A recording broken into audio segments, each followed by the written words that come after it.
The October rain came down in sheets over the Cascade Mountains of Washington state, turning the hiking trails into muddy rivers and reducing visibility to almost nothing.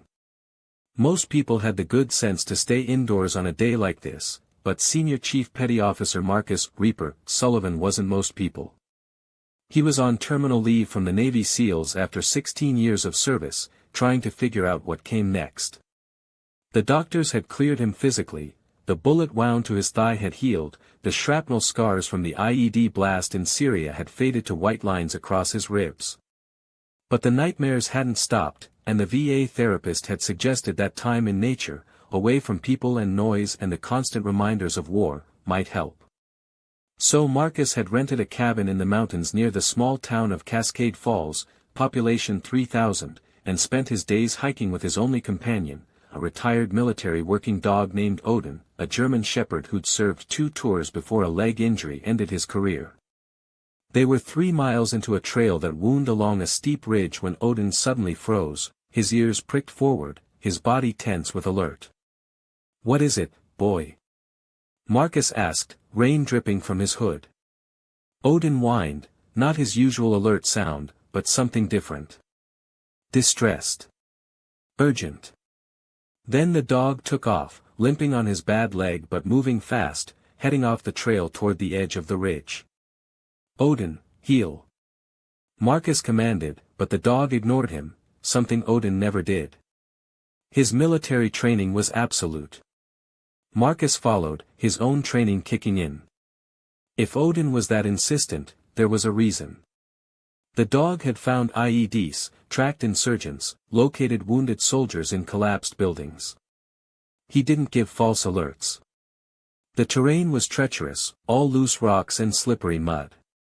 Marcus had to grab trees and bushes to keep from sliding down the steep slope. Ahead, Odin had stopped at the edge of what looked like a ravine, still whining, looking back at Marcus as if to say, "Hurry."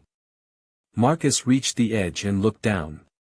30 feet below, wedged between rocks and half buried in mud and debris, was a person. Marcus couldn't tell if they were alive or dead from this distance, but the bright yellow rain jacket suggested this was a hiker who'd fallen. "Stay," Marcus commanded Odin, then pulled out his phone. No signal. Of course not. They were deep in the mountains, miles from the nearest cell tower. Marcus assessed the situation with the tactical mindset that 16 years as a SEAL had ingrained in him. The ravine was steep but not vertical.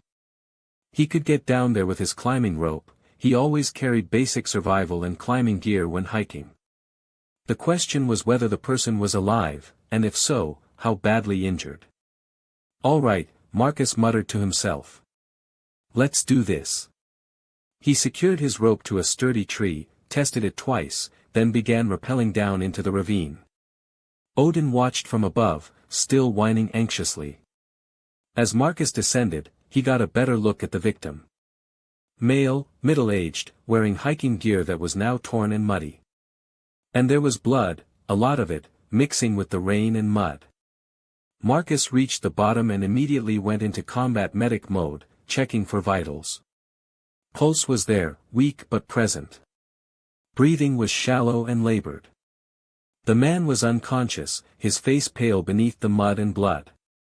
Marcus did a quick assessment. Compound fracture of the left leg, bone visible through torn pants. Probable broken ribs. Deep laceration on the head, still bleeding despite the rain washing over it. Possible internal injuries. This man needed a hospital immediately, or he was going to die. Marcus pulled out his first aid kit and went to work. He packed the head wound, splinted the leg as best he could with what he had, wrapped the man in an emergency blanket to prevent further heat loss. Then he noticed something in the mud near the victim, a wallet, probably fallen from a pocket during the fall. Marcus opened it and found an ID. Officer Daniel Brennan, Cascade Falls Police Department. A cop. This wasn't just some unlucky hiker, this was a local law enforcement officer who'd probably been out here on duty, maybe searching for someone, maybe investigating something.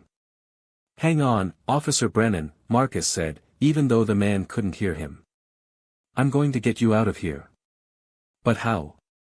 Marcus was strong, trained, capable, but carrying an unconscious man with multiple broken bones up a 30-foot ravine in pouring rain was beyond even his abilities. He needed help. Marcus climbed back up his rope, his mind racing through options. He could leave Brennan and hike back to civilization for help, but that would take hours, and the cop didn't have hours. He could try to carry Brennan out, but the risk of causing further injury or getting them both killed was too high. Or Marcus looked at Odin. The German shepherd was watching him intently, waiting for commands. "You know the way back to the trailhead, don't you, boy?" Marcus asked. Odin's tail wagged once. Marcus pulled off his bright orange emergency vest, required gear for hiking in this area, and wrapped it around Odin's chest, securing it with paracord. Then he pulled out a waterproof marker from his pack and wrote on the vest in large letters. Asterisk injured officer in ravine. Follow dog. Need medic and rescue team. 3 miles in on Ridge Trail, asterisk. He included GPS coordinates from his watch for good measure. Odin, Marcus said, looking the dog in the eyes. Go home. Find help. Go. Odin hesitated for just a moment, clearly torn between obeying orders and staying with Marcus. But his training won out. The dog turned and headed back down the trail, moving as fast as his injured leg would allow. Marcus watched him go, then rappelled back down to Brennan. All he could do now was keep the officer alive and hope that Odin reached people who would understand the message. The wait was agonizing. Marcus worked constantly, checking Brennan's vitals, adjusting the bandages, doing everything he could to stabilize the man's condition. The rain continued to pour, and Marcus used his own body to shield Brennan from the worst of it. An hour passed. Then 2. Marcus started to worry that his plan had failed. Maybe Odin had gotten lost. Maybe no one had been at the trailhead. Maybe people had seen the dog but ignored him, thinking he was just a stray. Brennan's breathing was getting worse, more ragged. His pulse was weakening. Marcus knew the signs of shock, of internal bleeding, of a body shutting down. If help didn't arrive soon, this man was going to die. Stay with me, Brennan, Marcus said, rubbing the officer's arms to maintain circulation. Your family's waiting for you. Your department needs you. You don't get to check out today. That's an order. He kept talking, kept working, kept fighting to keep this stranger alive for reasons Marcus couldn't fully articulate. Maybe it was his training. Maybe it was the warrior's code that you never left anyone behind. Or maybe it was something simpler, maybe Marcus just needed to prove he could still save someone, after watching so many people die in wars that seemed increasingly meaningless. After 3 hours, 3 hours of Marcus manually keeping Brennan alive through sheer determination and combat medical training, Marcus heard voices from above. Down here. Marcus shouted. Medical emergency. Officer down. Faces appeared at the rim of the ravine. Marcus recognized the orange vests of search and rescue, the uniforms of local emergency services. Holy shit, someone said. There's actually someone down there. Navy SEAL, retired, Marcus called up. I've got Officer Daniel Brennan, multiple trauma injuries, unconscious for approximately 3 hours. He needs immediate evac. The rescue operation was professional and efficient. They lowered a basket stretcher, and Marcus helped secure Brennan. Within 30 minutes, the officer was being hoisted out of the ravine. As Marcus climbed up behind the stretcher, he found himself surrounded by emergency personnel, local cops, and search and rescue volunteers.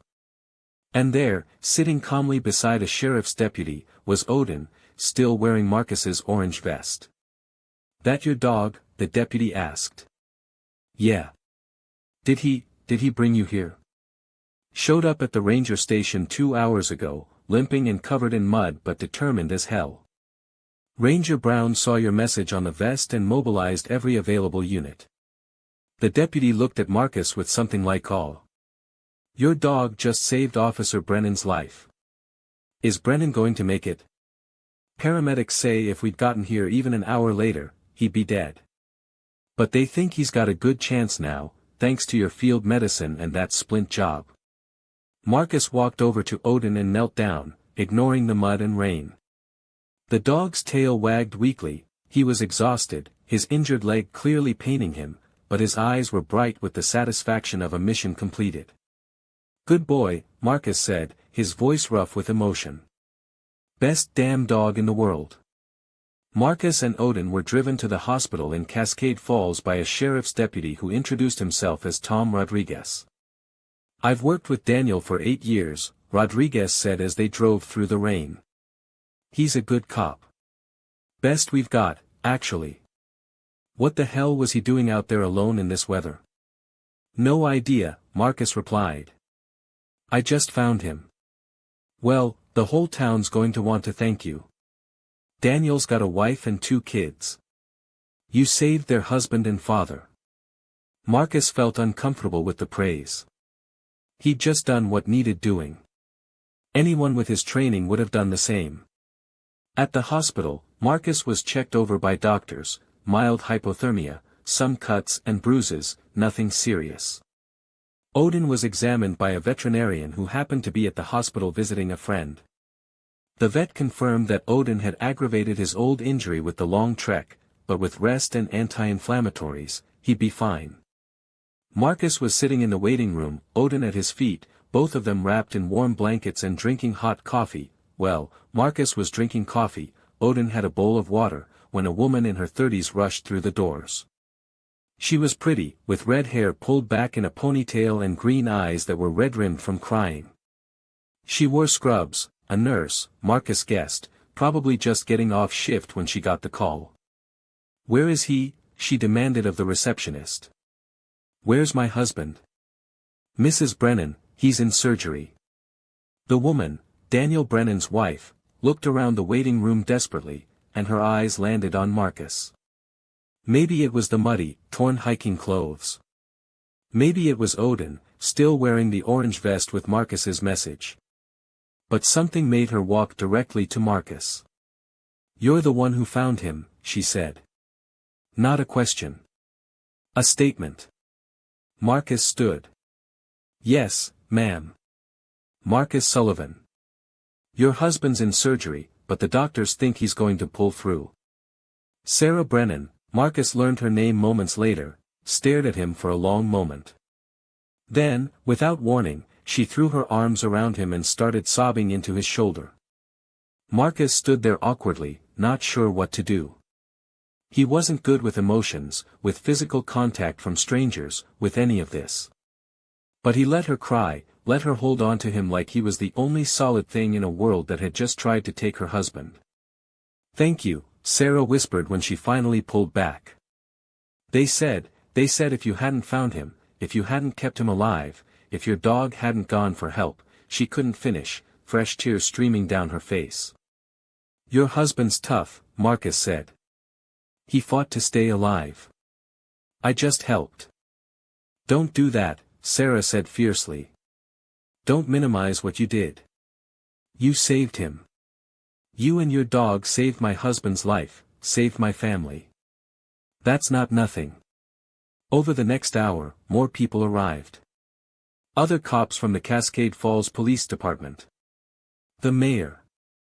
Friends and family of Daniel Brennan. All of them wanting to thank Marcus, to shake his hand, to meet Odin. Marcus felt increasingly overwhelmed. This wasn't what he'd signed up for. He'd just been hiking. He'd just done what anyone would do. Except, as Deputy Rodriguez pointed out, most people wouldn't have had the training to stabilize Brennan's injuries. Most people wouldn't have thought to send the dog for help. Most people would have panicked or made mistakes that would have cost Brennan his life. "You're a hero," Rodriguez said simply. "Get used to it." Daniel Brennan survived surgery.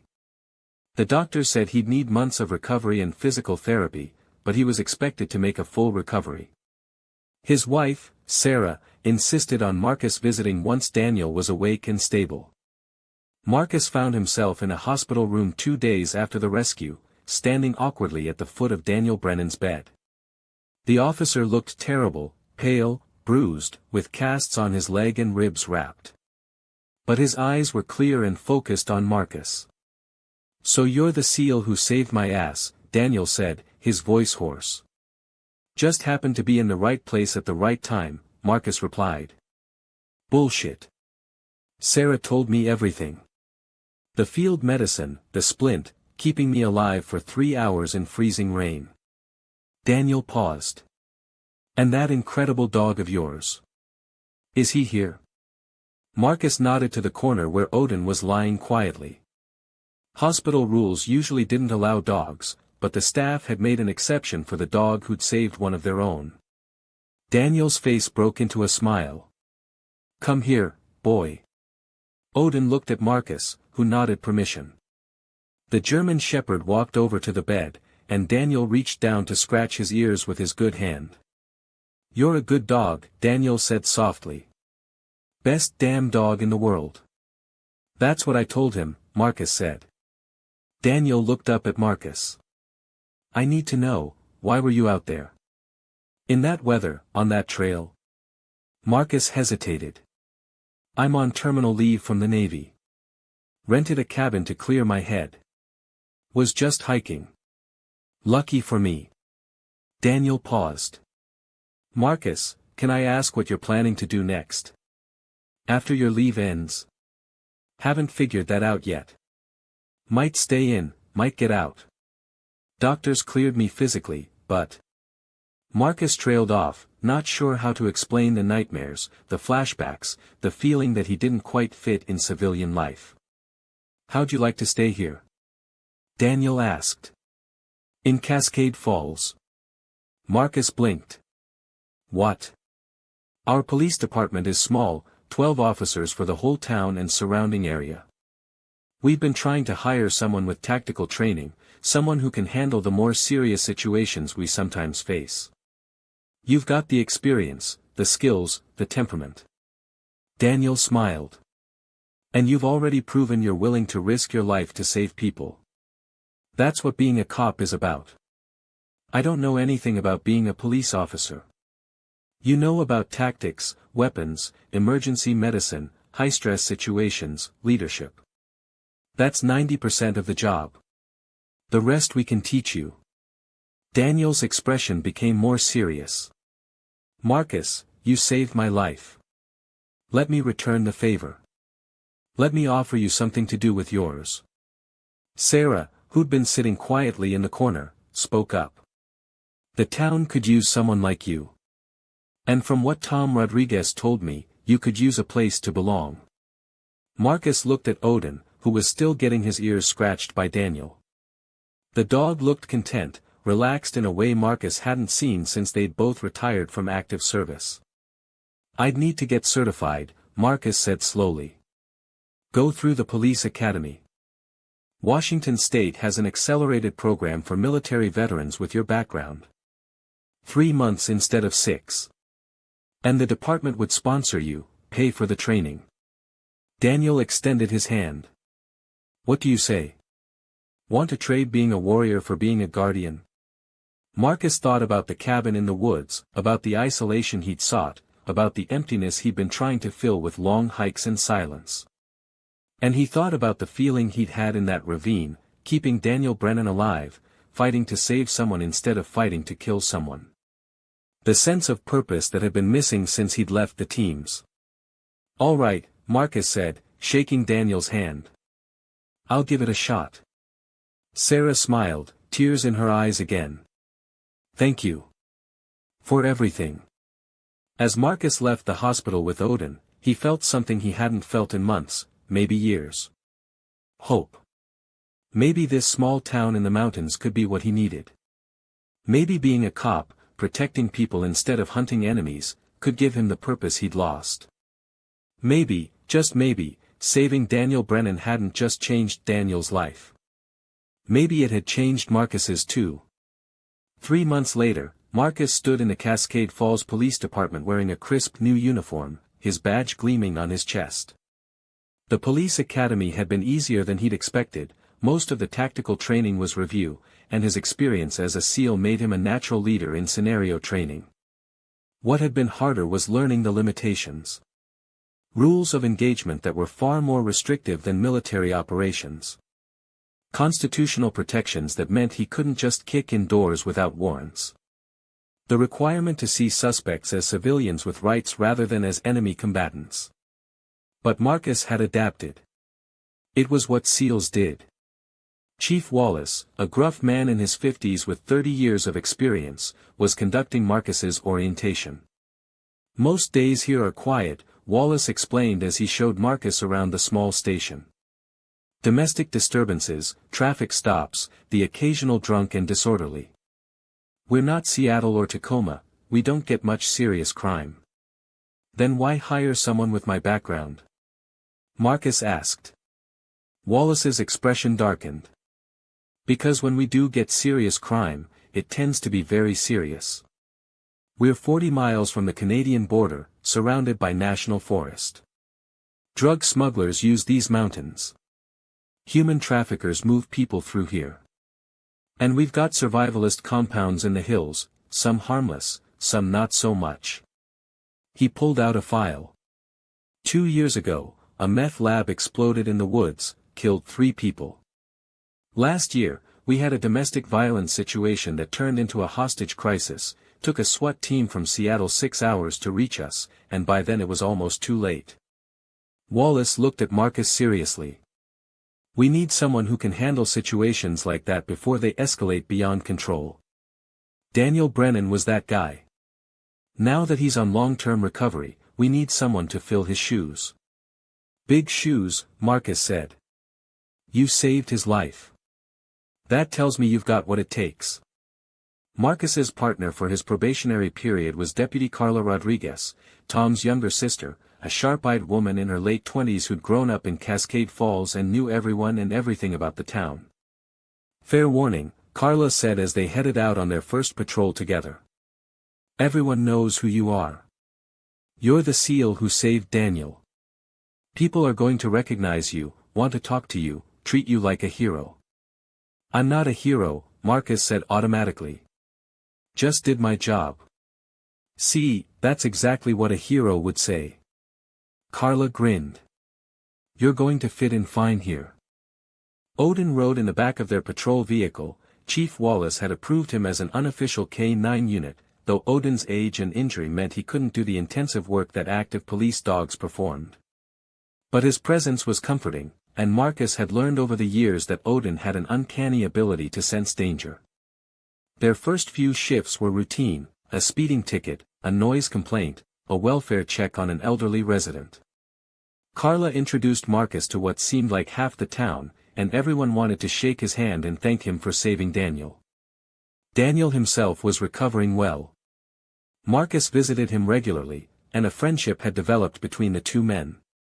Daniel shared stories about the town, about the people, about the challenges of small-town policing.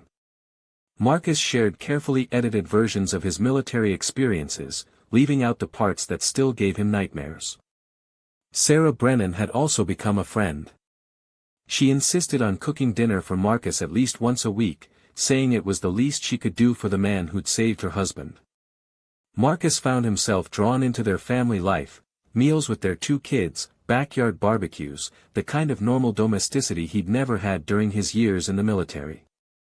It felt strange. But good. Like maybe he was building something here. The first real test came 3 weeks into Marcus's probationary period. He and Carla were patrolling a remote section of highway when they spotted a pickup truck weaving erratically. Carla called in the plate and initiated a traffic stop. The truck pulled over, and Marcus approached the driver's side while Carla covered from the passenger side, standard procedure. But as Marcus got closer, Odin started barking from the patrol car, his alert bark, the one that meant danger. Marcus's training kicked in. He signaled Carla to stay back and approached more cautiously. The driver was a man in his 40s, wearing a hunting jacket, his hands visible on the steering wheel. He looked nervous but not aggressive. License and registration, please, Marcus said, his hand resting near his weapon. The man reached for his glove compartment, and that's when Marcus saw it, a gym bag on the passenger seat, partially open, with what looked like multiple bricks of something wrapped in plastic. Drugs. At least several kilos.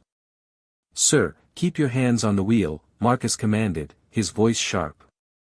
The man's eyes flicked to the rearview mirror, calculating. Marcus saw the decision being made and reacted instantly.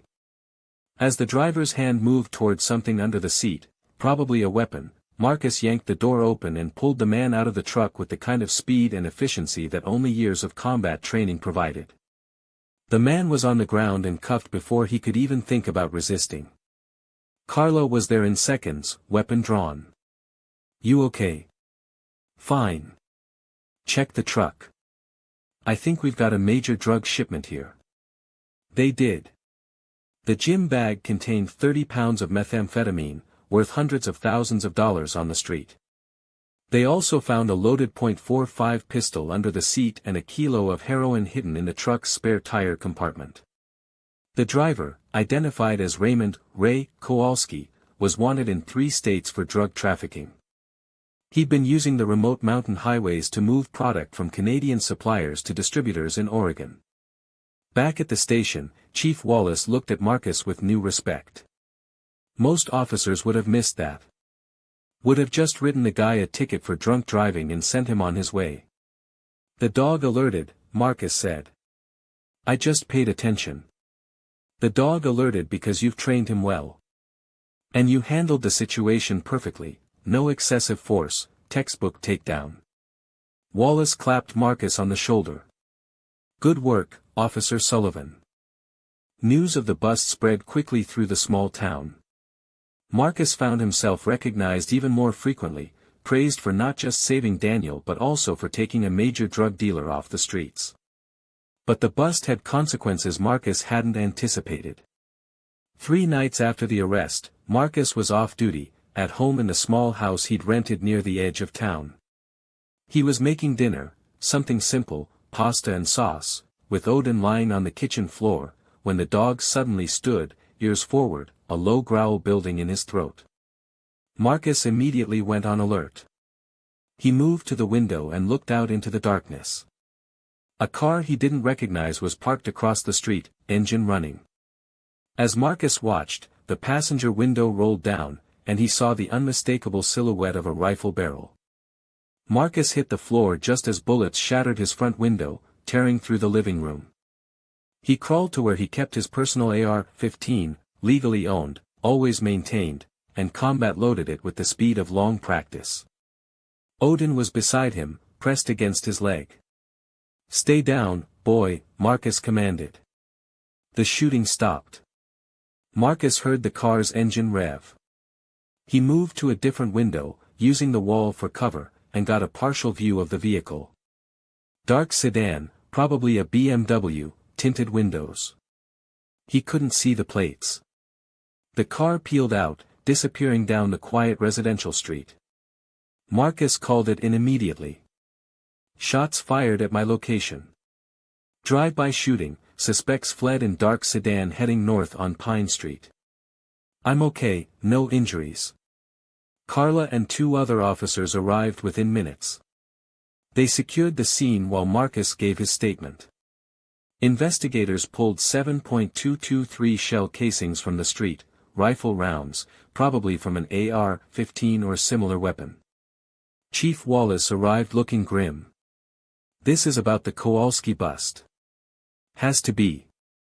"Probably," Marcus agreed. His hands were steady, his voice calm. But inside, he was processing, analyzing.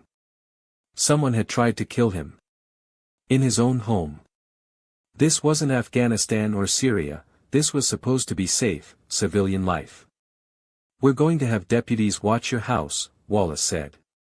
"And Marcus, I want you to consider staying somewhere else for a few days until we sort this out." "No," Marcus said flatly. "I'm not running from these guys. And I'm not putting anyone else at risk by staying with them. Marcus.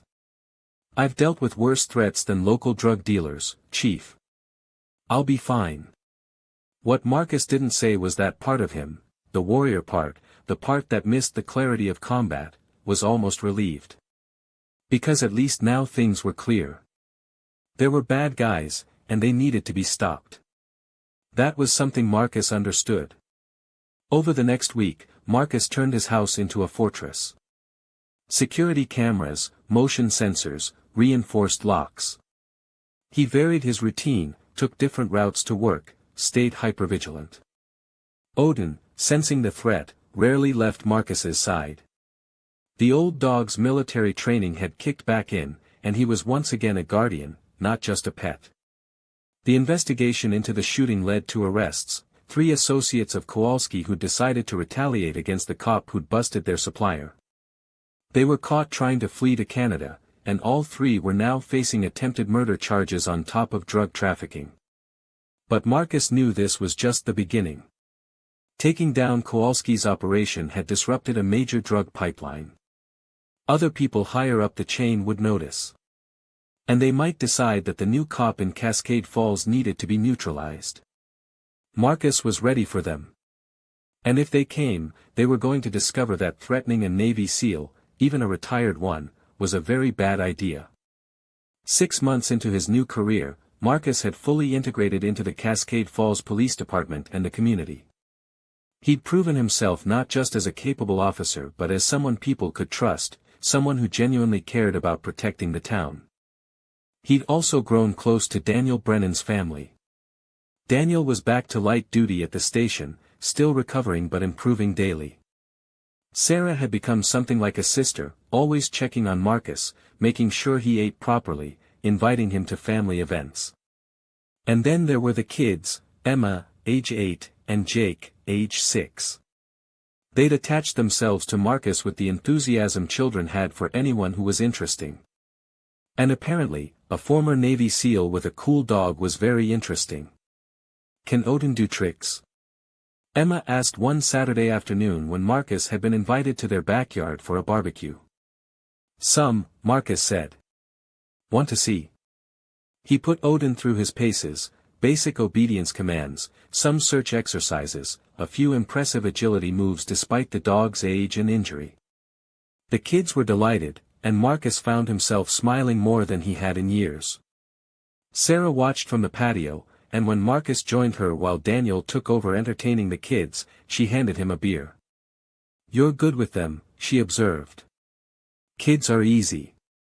Honest. No hidden agendas. Not everyone thinks kids are easy. Sarah paused. Marcus, can I ask you something personal? Depends on what it is. Why didn't you ever settle down? Get married, have kids. You're what, 34? Good looking, stable, heroic, you're basically the whole package. Marcus took a long drink of his beer. Hard to maintain relationships when you're deployed 8 months out of the year. And the kind of woman who can handle being a SEAL's wife, that's a rare breed. Most people can't deal with the secrets, the danger, the long absences. And now? You're not deploying anymore. Now I'm still figuring out who I am when I'm not a SEAL. Marcus watched Odin playing gently with the kids. Besides, I've got Odin. That's enough. Is it, though? Sarah asked gently. Before Marcus could answer, Daniel called out, Marcus. We need your help settling a debate. Jake says Odin is definitely a superhero dog. Emma says he's just very well trained. What's the official verdict? Marcus walked over, grateful for the interruption. Jake's right. Definitely a superhero. But don't tell Odin, it'll go to his head. The kids erupted in giggles, and Marcus felt that strange warmth in his chest again. The sense that maybe, just maybe, he was building something here that mattered as much as any mission he completed as a SEAL. The call came 3 weeks later, on a Tuesday evening when Marcus was just finishing his shift. All units, we have a situation at Riverside Elementary School. Report of an armed individual on the premises, possible active shooter scenario. Repeat, possible active shooter at Riverside Elementary. Marcus's blood went cold. Riverside was where Emma and Jake Brennan went to school. Sarah taught nursing at the community college, but Daniel was on duty today, he'd be responding. Marcus hit his lights and sirens, Carla beside him, both of them racing toward the school. On the radio, Marcus could hear chaos, multiple units responding, dispatch trying to coordinate, someone reporting gunshots heard inside the building. Daniel's already there, Carla said, her voice tight. He was nearby, arrived first on scene. Marcus pushed the patrol car faster, running red lights, praying they'd get there in time. When they arrived, the school was in chaos. Teachers were evacuating students, parents were arriving in panic, and Marcus could see Daniel's patrol car parked haphazardly near the main entrance. Chief Wallace had arrived and was setting up a command post. Sullivan, Rodriguez, we've got an active shooter inside. Male, armed with a rifle, barricaded in the second-floor science classroom. He's taken hostages, we think about 15 students and a teacher. Daniel? Marcus asked. Went in before we could stop him, Wallace said grimly. Last we heard from him, he'd reached the second floor and was trying to negotiate with the shooter. I'm going in, Marcus said. Marcus, SWAT's 20 minutes out. Those kids don't have 20 minutes. If this guy's shooting, they're dying right now. Marcus looked at Odin, who was alert and focused in the back of the patrol car. I need the dog. Wallace hesitated, then nodded. Body armor. Radio. And Sullivan, be careful. Marcus geared up faster than he'd ever geared up for a mission. Tactical vest, extra magazines, radio, first aid kit. He didn't have flashbangs or breaching charges, but he had his training in Odin. That would have to be enough. Carla, I need you on the radio, Marcus said. Coordinate with me, let me know what intelligence comes in. Roger that. Marcus, bring them home. Marcus and Odin entered the school through a side door, using the building plans Wallace had pulled up on a tablet. The hallways were eerily quiet, abandoned backpacks and jackets scattered where students had dropped them in their rush to evacuate. Marcus moved with tactical precision, weapon up, Odin at his side. They cleared rooms as they went, all empty, all clear. Then Marcus heard it, a man's voice, shouting from somewhere on the second floor. And children crying. Marcus took the stairs fast, Odin silent beside him. At the top, he found Daniel crouched behind a wall, weapon drawn, looking pale and shaken. Marcus, Daniel breathed with relief. Thank God. It's Tommy Henderson, remember him? We arrested him 2 months ago for domestic violence. Marcus remembered. Henderson had beaten his wife badly enough to put her in the hospital. Daniel had been the arresting officer, had testified at the trial that sent Henderson to jail for 60 days. His wife divorced him while he was inside, Daniel continued quietly. Took the kids, moved away. He got out yesterday and came here looking for his son, Tommy Jr., age 9. When he couldn't find the kid, he snapped. How many hostages? 14 students, 1 teacher. Mrs. Patterson, she's 60 years old, been teaching here for 30 years. Marcus, Henderson's threatening to kill them one by one unless his ex-wife brings his son here. That's not going to happen. I know. Which means he's going to start shooting soon. Daniel looked at Marcus. I tried to talk him down, but he's not listening. He wants someone from SWAT, someone who can make promises. He doesn't trust local cops. Marcus made a decision. Can you hold this position? Keep him talking. Yeah. What are you going to do? What I do best. Tactical insertion. Take him by surprise before he can hurt anyone. Daniel looked at Odin. You going to use the dog? If I need to. Odin's old, but he's still trained for assault operations. Marcus keyed his radio. Carla, I need building schematics for the second-floor science room. I'm going to make entry. Marcus, Chief says to wait for SWAT. Those kids don't have time. Get me those schematics. While Carla pulled up the information, Marcus studied the layout. The science classroom had two entrances, the main door that Henderson was watching, and a storage room door that connected to an adjacent classroom. If Marcus could get into that adjacent classroom, he could breach through the storage room and take Henderson by surprise. Daniel, I need you to keep Henderson focused on you. Keep him talking, keep his attention on the main door. Roger that. Marcus and Odin moved silently down the hallway, entering the adjacent classroom. It was empty, chairs and desks abandoned in students' hasty evacuation. Marcus found the storage room door, locked, but a simple interior lock that Marcus picked in under 30 seconds. Through the door, Marcus could hear Henderson shouting, could hear children whimpering in fear, could hear Mrs. Patterson trying to comfort them in a shaking voice. I want my son. Henderson was yelling. Bring me my son or I start shooting these brats. Tommy, we can't do that, Daniel's voice came from the hallway.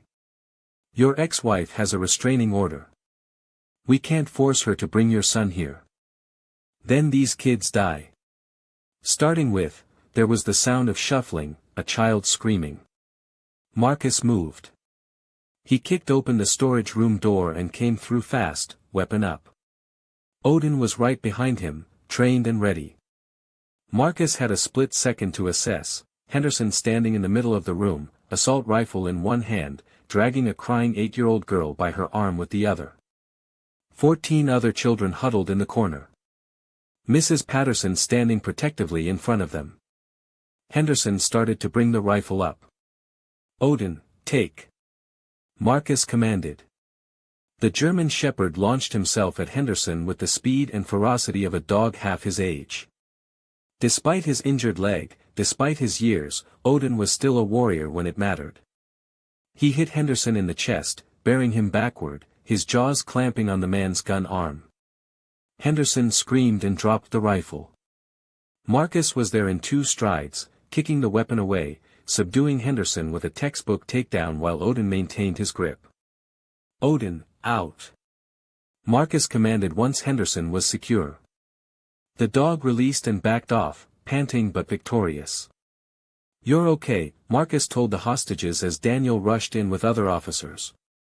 Everyone's safe now. You're all okay. But as the children were let out, as parents reunited with their kids in tearful embraces, as Henderson was hauled away in handcuffs, Marcus realized something. His hands were shaking. His heart was racing. And when he closed his eyes, he didn't see the classroom, he saw a building in Mosul, saw children caught in crossfire, saw the faces of people he hadn't been able to save. The flashback hit him hard, and Marcus had to step outside, had to lean against the wall and breathe through it while Odin pressed against his legs, offering silent support. Daniel found him there 10 minutes later. You okay? Daniel asked quietly. Fine. Just needed some air. Bullshit. Marcus, you're shaking. And I saw your face in there, that was PTSD, wasn't it? Marcus wanted to deny it. But Daniel had earned his honesty. Yeah. Happens sometimes. Certain situations trigger it. You should talk to someone. Professional help. I know. I've got a VA therapist. She's good. Marcus looked at his hands, watched them gradually stop shaking. I'm dealing with it. Are you? Or are you just powering through like you powered through everything else in your life? Before Marcus could answer, Sarah came running across the parking lot, Emma and Jake at her sides. She looked terrified, and when she saw Daniel standing there unharmed, she ran to him, throwing her arms around him. The kid spotted Odin and ran to the dog, hugging him, telling him he was the bravest dog ever, the best dog in the world. And Marcus watched this scene, this family reunited, these children safe, this moment of joy after terror, and felt something break inside him. Because he'd saved them. He'd done his job. But he'd also triggered his PTSD so badly that he'd spent 10 minutes outside having a flashback while everyone else celebrated. How long could he keep doing this? How long before the trauma caught up with him in a way that got someone killed? Daniel seemed to read his thoughts. You saved those kids' lives. Don't you dare minimize that. I know. But Daniel, what if next time, I freeze? What if the PTSD hits at the wrong moment and someone dies because I couldn't function? Then we'll deal with it. Together. Daniel put his hand on Marcus's shoulder. You're not alone in this, Marcus. You've got me, Sarah, the whole department, this whole town. We're your family now. And families take care of each other. Marcus looked at him, at this man whose life he'd saved 6 months ago, who'd returned the favor by giving Marcus a purpose and a place to belong. Okay, Marcus said quietly. Okay. But even as he said it, Marcus wondered if it really would be okay. Or if the demons from his past were going to destroy the future he was trying to build. The nightmares got worse after the school incident. Marcus would wake up gasping, covered in sweat, Odin whining anxiously beside the bed.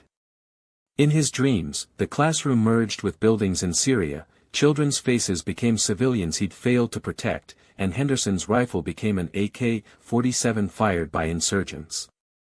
He went to his VA therapist twice a week now, up from once a month. She was helping him work through the trauma, teaching him coping mechanisms. But healing from 16 years of combat wasn't quick or easy. The town, meanwhile, treated Marcus like even more of a hero. He'd saved Daniel Brennan's life.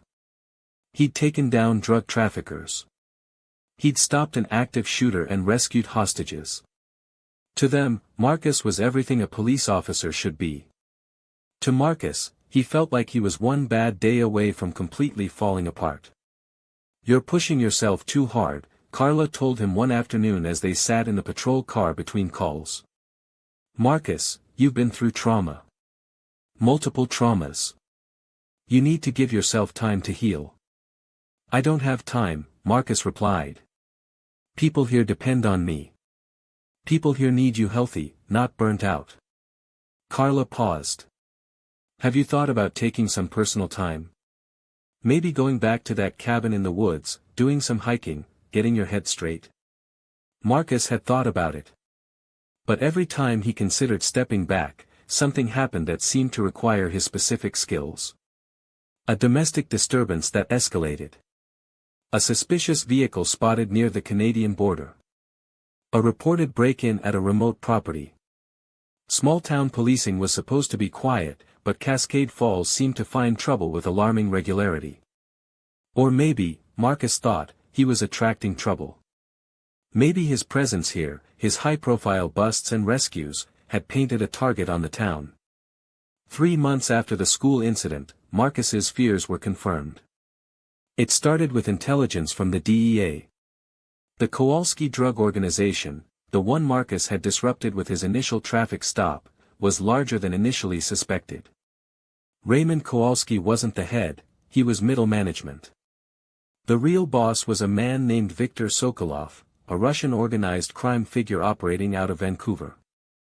Sokolov had lost a significant amount of money and product when Marcus arrested Kowalski. And according to DEA sources, Sokolov wasn't the forgiving type. We've got credible intelligence that Sokolov is planning retaliation, the DEA agent, a sharp-eyed woman named Jennifer Torres, told Marcus and Chief Wallace during a briefing at the station. Not just against Officer Sullivan, but against the entire department and possibly the town itself. What kind of retaliation? Wallace asked.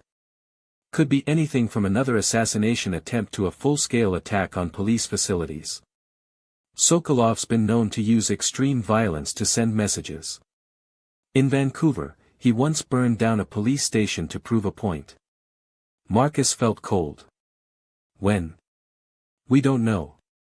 Could be weeks, could be days. We're monitoring communications, but Sokolov's security is tight. Torres looked at Marcus seriously. Officer Sullivan, we can offer you protective custody. Move you to a safe house, give you a new identity. No, Marcus said flatly. I'm not running. Marcus, this is a credible threat from a serious criminal organization. I said no. If Sokolov wants me, he can come get me. But I'm not going to hide while he threatens this town and these people. Wallace looked torn. Marcus, maybe you should. Chief, with respect, I'm staying. And we need to prepare for the possibility that Sokolov won't just come after me. He might target the whole department, might try to destabilize the town. We need to be ready. Over the next 2 weeks, Marcus helped turn the Cascade Falls Police Department into a defensive position. Extra security measures. Coordinated patrols. Cooperation with state and federal agencies. Everyone on high alert. Marcus also prepared himself. More weapons at his house. Better security systems. Odin trained back up to combat readiness despite his age. And Marcus made peace with the possibility that he might die. He'd faced death plenty of times as a SEAL. This was no different. Except it was different, because this time he wasn't just a warrior following orders. He was a member of this community, protecting people he cared about, defending a place that had become home. If Sokolov came, Marcus would be ready. And he'd make damn sure the Russian mobster regretted threatening Cascade Falls. The attack came on a cold November night, 2 weeks after the DEA briefing. Marcus was at the station doing paperwork when the first reports came in. Multiple fires simultaneously breaking out across town, the community center, the public library, 2 police officers' homes. Arson. Coordinated. Distraction. This is it, Wallace said grimly. They're hitting us. Marcus grabbed his gear. Carla, coordinate fire response. Daniel, get back up from the state patrol. Chief, we need to. The station's front windows exploded inward, glass and gunfire erupting into the building. Marcus hit the ground, pulling Wallace down with him. Outside, he could see muzzle flashes from multiple positions, at least 6 shooters, maybe more, professional positioning, heavy weapons. Return fire. Wallace commanded. Marcus and 3 other officers took positions and began engaging the attackers. Through the chaos, Marcus's combat training took over: identify targets, controlled bursts, maintain cover, coordinate with team members. This wasn't policing. This was combat. And Marcus was very good at combat. Odin, guard. Marcus commanded, sending the dog to protect the rear entrance of the station where civilians, a couple of detectives and administrative staff, were sheltering. The firefight lasted 15 minutes. When it ended, 2 of the attackers were dead, 3 were wounded and captured, and 1 had fled. On the police side, 2 officers had minor injuries from flying glass, but no one was seriously hurt. Wallace looked at Marcus with a mixture of awe and concern. That was military-grade tactics. Both sides. Sokolov sent professionals, Marcus confirmed. Former military, probably Spetsnaz or similar. They were good. Not as good as you. I had advantages. Home territory, defensive position, and 16 years of experience. But even as Marcus said it, he knew this wasn't over. This had been a probe, a test of their defenses. Sokolov would analyze what went wrong, adjust his tactics, and come back stronger. The question was when, and what form the next attack would take. The answer came 2 days later, and it was worse than Marcus had imagined. Daniel called Marcus at 0400 hours, his voice tight with panic. Marcus, Sarah, and the kids are missing. I came home from late shift and they're gone. There's blood in the kitchen and signs of struggle. Marcus was dressed and in his car within 2 minutes, Odin beside him. I'm coming. Call it in, get units to your house. By the time Marcus arrived, the house was swarming with police. Wallace was there, looking grim. Carla was coordinating a search. And Daniel was barely holding it together. This is Sokolov, Daniel said, his voice breaking. He took my family because I work with you, because this department arrested his people. We don't know that yet. Yes, we do. Daniel grabbed Marcus's shirt. They left a message. On the kitchen counter. It says, trade. Sullivan for family. Midnight tonight. Await location. Marcus, they want you. Marcus felt ice in his veins, but his training kept him calm. Then they'll get me. No, Wallace said firmly. We're not trading hostages. We'll find Sarah and the kids, we'll rescue them. Chief, we have 16 hours. We don't know where they are, and Sokolov's organization is sophisticated enough to hide them anywhere within a 100-mile radius. Marcus looked at Daniel. I'm going to trade myself for them. It's the only way to guarantee their safety.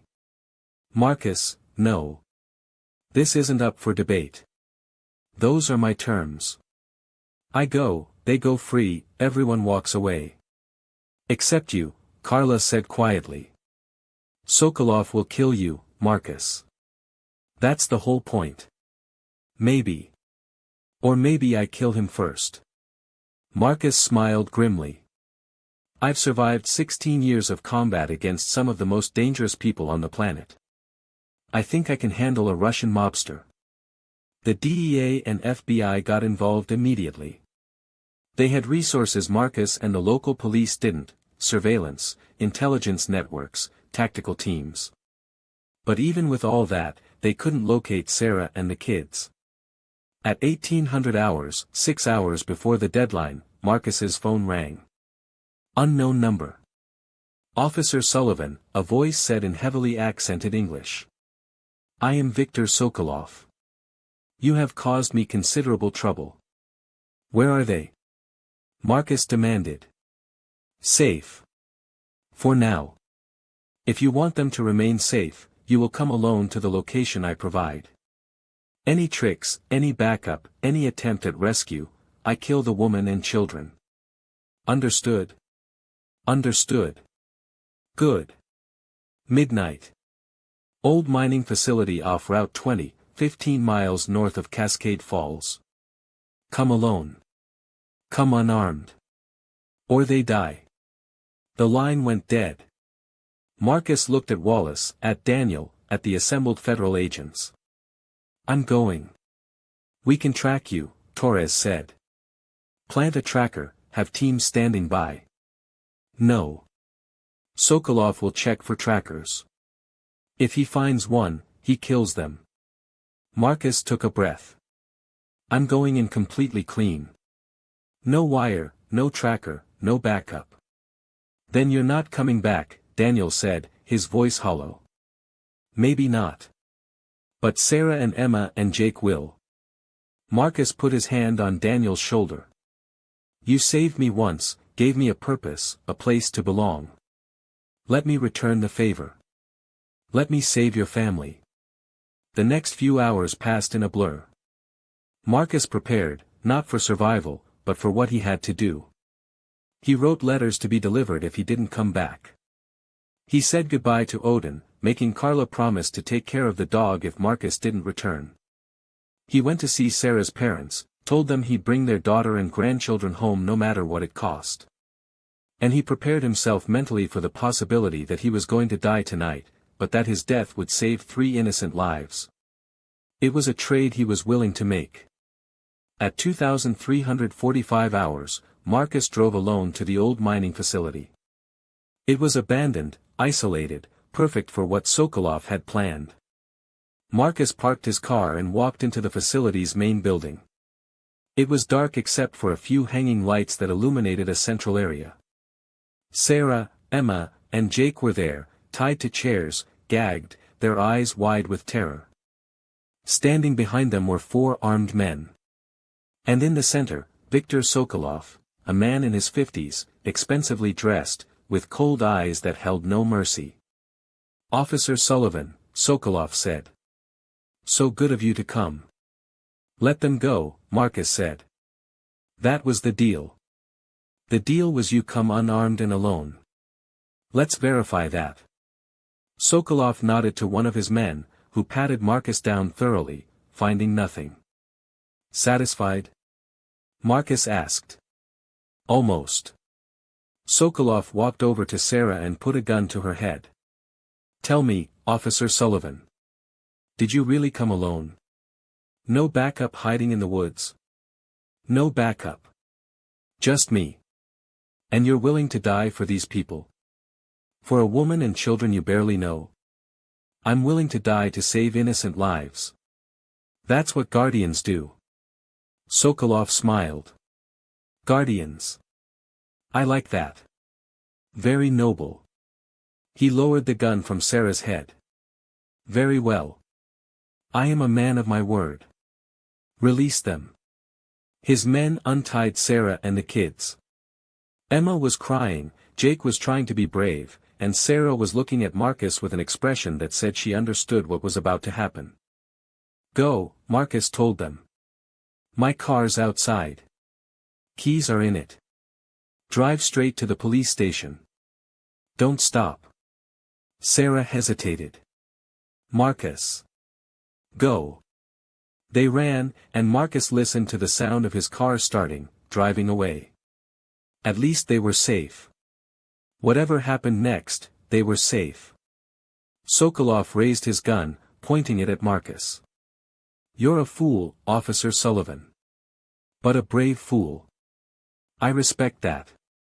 Unfortunately, respect doesn't change the fact that you cost me money and embarrassed me in front of my associates. For that, you must die. Then get on with it, Marcus said calmly. Sokolov's finger tightened on the trigger. And all hell broke loose. The windows shattered as tactical teams breached from multiple points. Flashbangs detonated, filling the building with blinding light and deafening sound. And through the chaos, Marcus heard a bark he recognized. Odin. The German shepherd came through the door like a missile, heading straight for Sokolov. The mobster tried to fire at the dog, but Marcus was already moving, years of combat training taking over, closing the distance in 2 strides, disarming Sokolov with a precise strike that broke the man's wrist. Sokolov's men tried to fight back, but they were facing FBI hostage rescue team operators, DEA agents, and state police SWAT. The firefight was brief and completely one-sided. Within 60 seconds, all of Sokolov's men were in custody. The mobster himself was on the ground, Marcus's knee in his back, handcuffs being applied. You said no backup. Sokolov screamed. You broke the deal. I broke the deal the moment you kidnapped innocent people, Marcus replied coldly. Welcome to American justice, you son of a bitch. Agent Torres appeared, helping Marcus to his feet. We tracked your car, not you, just the car. Figured Sokolov wouldn't check the vehicle Sarah was driving away in. Good call. The dog? Marcus asked. Carla refused to leave him behind. Said if you were going into danger, Odin deserved to be there with you. Torres smiled. Hell of a dog you've got there.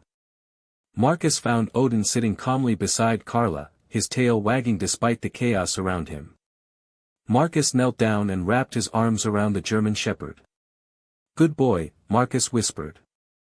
Best damn dog in the world. The aftermath took weeks to sort out. Sokolov and his entire organization were dismantled, arrests in 3 countries, seizures of millions in assets, enough evidence to put Sokolov away for life. Sarah, Emma, and Jake were traumatized but physically unharmed. They spent time with counselors, working through the fear. And Marcus spent time with them, helping them feel safe again, being present in a way that helped them heal.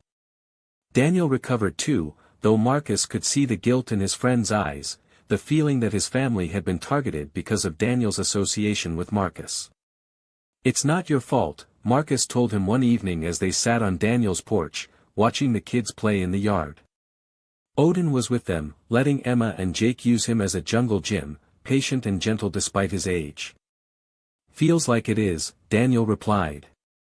My family almost died because we're friends. Your family almost died because a criminal decided to use them as leverage. That's on Sokolov, not on you, not on me. Marcus paused. But Daniel, I've been thinking. Maybe I should leave Cascade Falls. Find another small town, start over where my presence won't paint a target on good people. Don't you dare, Sarah said from the doorway. Marcus hadn't realized she was listening. Don't you dare leave us, Marcus Sullivan. She came out and sat down beside them.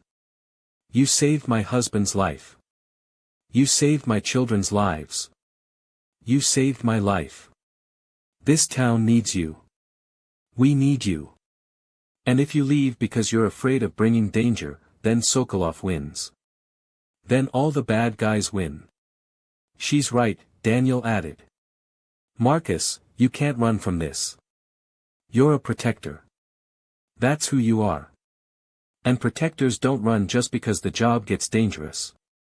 Marcus looked at them, this family that had adopted him, this town that had given him purpose, this life he built from the ruins of his military career. Okay, Marcus said finally. I'll stay. Sarah leaned over and kissed his cheek. Good. Because we're not done with you yet.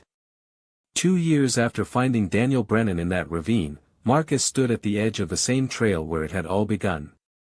The October rain was falling again, not as heavy as that first day, but steady and cold.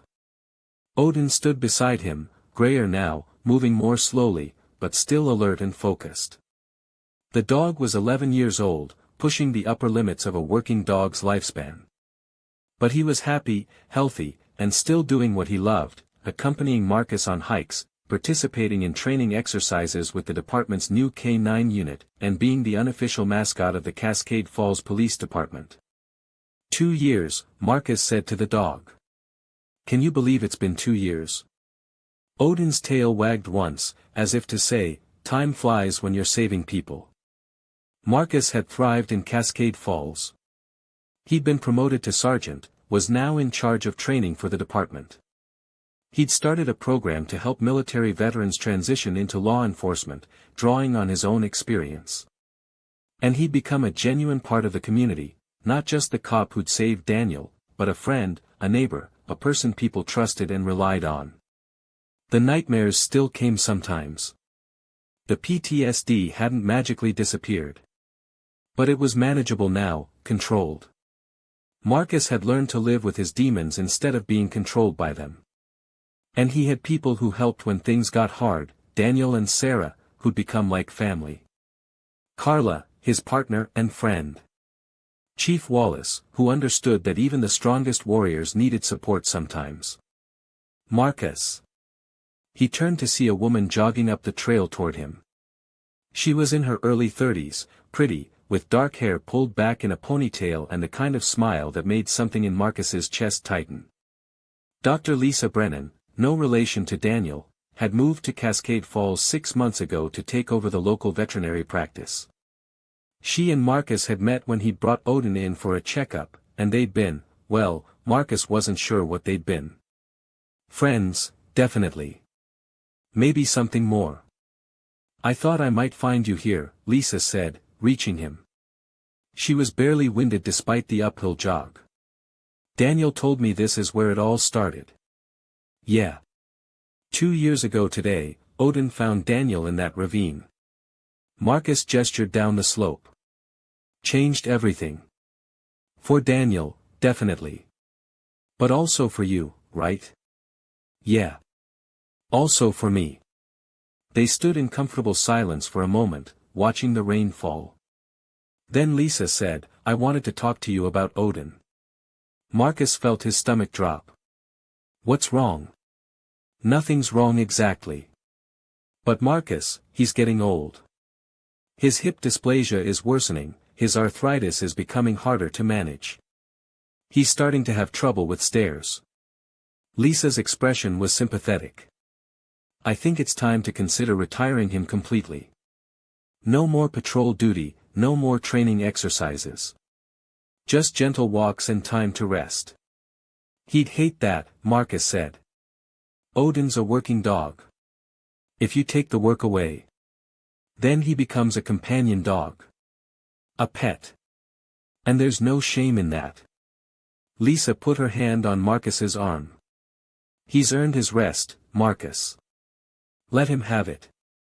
Marcus knew she was right.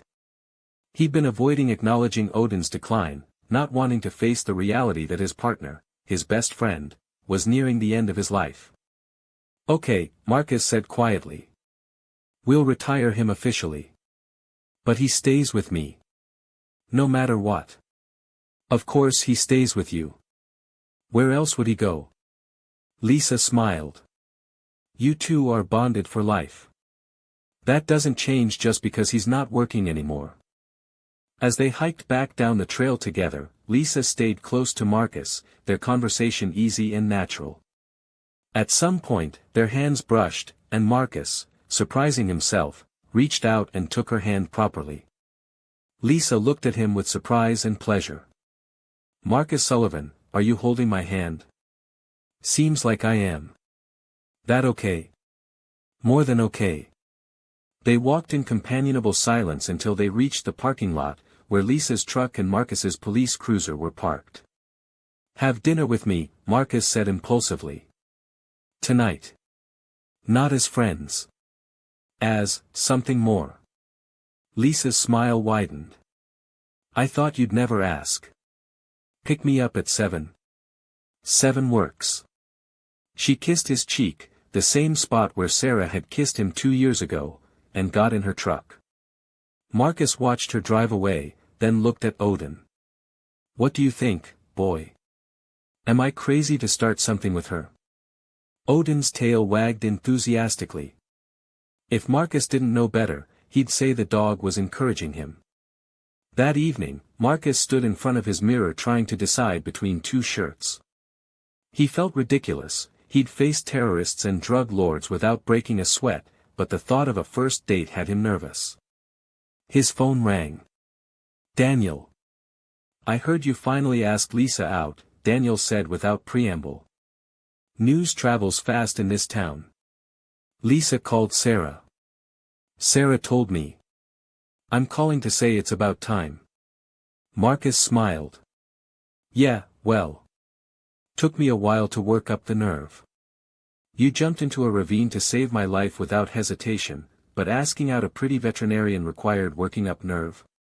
Different kind of courage required. Daniel laughed.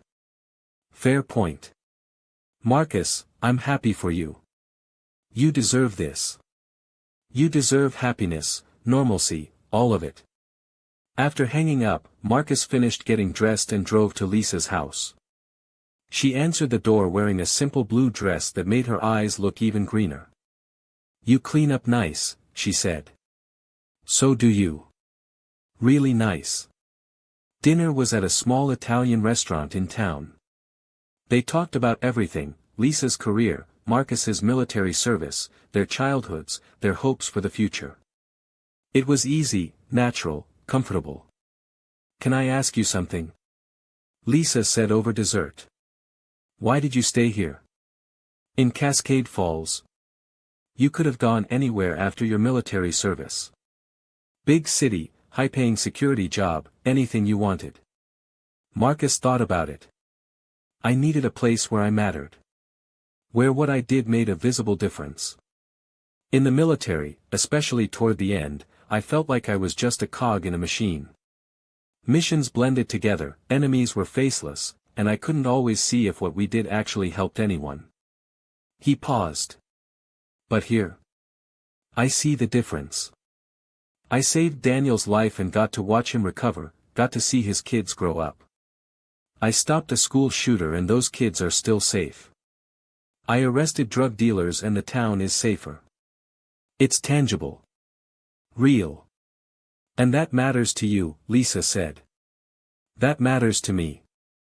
She reached across the table and took his hand. You're a good man, Marcus Sullivan. The kind who runs toward danger instead of away from it. The kind who saves lives at risk of his own. The kind who gives retired military dogs a happy ending. Odin gave me a happy ending too, Marcus said. If he hadn't found Daniel, if that one moment had gone differently, I'd probably still be lost. Odin didn't just find a dying officer that day. He found a future for both of us. 6 months later, Marcus and Lisa were officially together. She'd moved in with him, or rather, moved in with him and Odin, who decided he approved of Lisa after she treated him to an entire rotisserie chicken on their third date. Odin was fully retired now, spending his days lounging on the couch, going for gentle walks, and accepting worship from every resident of Cascade Falls who recognized him as the dog who'd saved Officer Brennan. Marcus had cut back his hours at the department, taking a position as training coordinator that allowed for more regular hours and less field work. He was finding that protecting the town didn't always mean being on the front lines, it could also mean training the next generation of officers to be effective and compassionate guardians. On a warm spring evening, Marcus and Lisa were having dinner at Daniel and Sarah's house, a regular occurrence now, as their two families had become deeply intertwined. "Uncle Marcus, watch this," Emma called out. She was 10 now, growing fast, with her mother's red hair and her father's determination. She put Odin through a series of tricks, sit, stay, shake, roll over, that Marcus had taught her. Odin performed each one perfectly, despite his age, clearly enjoying the attention and treats. "He's such a good dog," Emma said, hugging Odin. "The best dog ever." "No argument here," Marcus agreed. After the kids went to bed, the 4 adults sat on the back porch, drinks in hand, watching the stars come out. "Can you believe it's been almost 3 years?" Sarah asked. "Since that day Marcus found you, Daniel." "Feels like a lifetime ago," Daniel replied. "And like yesterday, somehow." "You've healed well," Lisa observed. "No residual pain from the leg?" "Some, when the weather changes. But nothing I can't handle." Daniel looked at Marcus. "I owe you everything, you know that. My life, my career, my family, all of it exists because you didn't walk away when you found me in that ravine." "I had help," Marcus said, gesturing to Odin, who was sleeping peacefully near the porch steps. "Without him, I never would have found you." "Then I owe Odin everything too." They sat in comfortable silence for a while. Then Lisa said, "Marcus, I've been meaning to ask you something." "Shoot. How would you feel about getting another dog? A younger one, to train. Not to replace Odin, he's irreplaceable, but to have another K9 when he—" She trailed off, not wanting to say the words. "When he dies," Marcus finished gently. "It's okay to say it. Odin's 11. German shepherds don't usually make it past 12 or 13. We probably have a year, maybe 2 if we're lucky. I know it's difficult to think about. It is. But it's also practical." Marcus looked at the sleeping dog, at this partner who'd been with him through so much. "And Odin would approve. He's always been about the mission, about serving. He'd want another dog to carry on the work. So that's a yes." "That's a yes. But Lisa, I want you to help choose. I want it to be our dog. Yours and mine." Lisa's eyes filled with tears. "Marcus Sullivan, are you asking me? I'm asking if you want to build a life with me. Officially. Permanently. Dogs and all." She laughed through her tears. "Yes. Definitely yes." Sarah and Daniel started clapping, and Marcus realized they'd been in on this. Lisa must have planned this moment, knowing Marcus needed his friends present for support. "One more thing," Marcus said, reaching into his pocket. He pulled out a small box and opened it, revealing a simple but elegant diamond ring. "Lisa Brennan, will you marry me?" Lisa's hands flew to her mouth. "Oh my God. Yes. Yes, of course." Marcus slipped the ring on her finger, and she threw her arms around him, kissing him while Sarah cried happy tears and Daniel whooped with joy. Odin woke up from the commotion, saw everyone celebrating, and his tail began to wag, not the slow, tired wag of an old dog, but the enthusiastic wag of a dog who understood that something wonderful had just happened. Marcus and Lisa were married that fall in a simple ceremony in Cascade Falls. Daniel was Marcus's best man. Odin, wearing a bow tie and moving slowly but proudly, served as ring bearer, a role he'd technically performed once before, but this time it meant even more. The whole town turned out for the wedding. Marcus had saved so many people, helped so many families, protected the community so faithfully that everyone wanted to celebrate his happiness. During the reception, Chief Wallace gave a toast that made Marcus's eyes water. 3 years ago, Marcus Sullivan arrived in our town as a lost warrior trying to figure out who he was when he wasn't fighting wars. He found a dying police officer in a ravine and saved his life. And in doing so, Marcus found his own salvation. He found purpose. He found family. He found home. Wallace raised his glass. To Marcus and Lisa. May your marriage be as strong as the bond between a seal and his dog, and may you build a life together filled with the same courage and loyalty that brought you to this moment. To Marcus and Lisa, the crowd echoed. Later, as Marcus and Lisa danced their first dance as husband and wife, Marcus caught sight of Odin lying near the edge of the dance floor. The old dog was watching them with what Marcus could have sworn was contentment, maybe even pride. "Thank you," Marcus mouthed to the dog. Odin's tail thumped once against the floor. Odin died peacefully in his sleep 16 months after Marcus and Lisa's wedding. He was 12 years old, a good run for a German shepherd, especially one who'd served in combat and worked as a police dog. Marcus found him in the morning, lying in his favorite spot by the fireplace, looking peaceful. As if he'd simply decided it was time to rest. The funeral was attended by everyone in Cascade Falls. They buried Odin on Marcus and Lisa's property, under a tree with a view of the mountains. The headstone read: Odin. Military working dog. Hero. Friend. He found a dying officer and saved 2 lives that day. Daniel gave the eulogy, his voice thick with emotion. Odin was just a dog to some people. But to me, to Marcus, to this entire community, he was a hero. He saved my life. He saved Marcus's soul. And he protected all of us with a loyalty and courage that we should all aspire to. Emma and Jake, now 12 and 10, placed flowers on the grave. They'd grown up with Odin as a constant presence, and his loss hit them hard. But new life was already growing.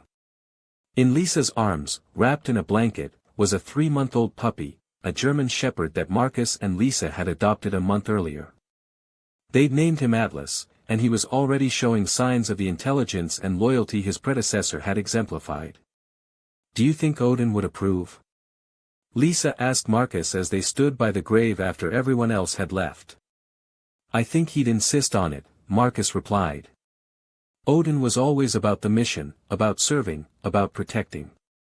He'd want another dog to carry on that work. "And what about you? Are you okay?" Marcus looked at the grave, at the mountains beyond, at the town he'd come to love. He thought about the journey that had brought him here, from lost warrior to valued guardian, from broken seal to husband and community leader. "Yeah," Marcus said. "I'm okay. Odin gave me everything I needed. Purpose. Family. A future. The least I can do is honor his memory by living the life he helped me build." They walked back to the house together, Atlas bounding ahead with the enthusiasm of youth, ready to begin his own journey as protector and friend. 5 years after finding Daniel Brennan in that ravine, Marcus stood once again on the same trail. But this time, he wasn't alone and lost. He was with Lisa, with Daniel and Sarah and their kids, with Carla and Chief Wallace and half the police department. They were dedicating a memorial, a bronze statue of a German shepherd in an alert pose, with a plaque that read, "In memory of all K-9 officers who serve and protect. Especially Odin, who found a dying officer and changed a town forever." Marcus placed his hand on the statue, feeling the cool metal, remembering his friend. "I miss him," Marcus said quietly to Lisa. "I know. But he's still here, in a way. Every time Atlas alerts to danger. Every time a K-9 saves a life. Every time you tell his story to new officers." Lisa took Marcus's hand. Odin's legacy lives on. She was right.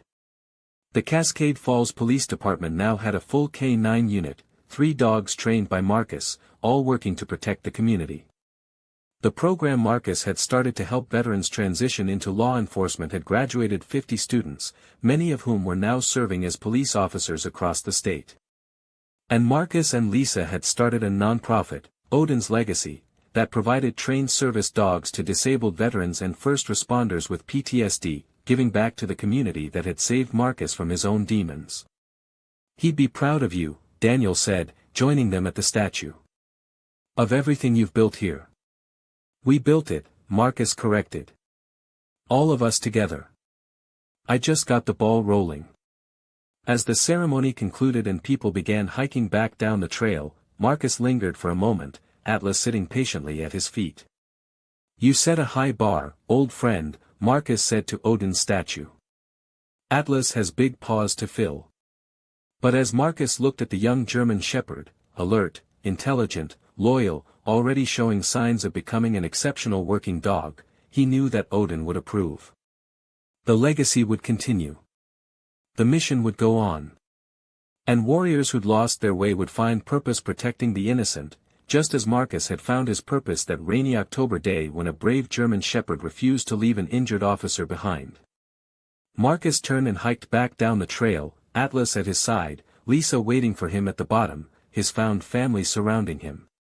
He was home. He was healed. He was exactly where he was meant to be.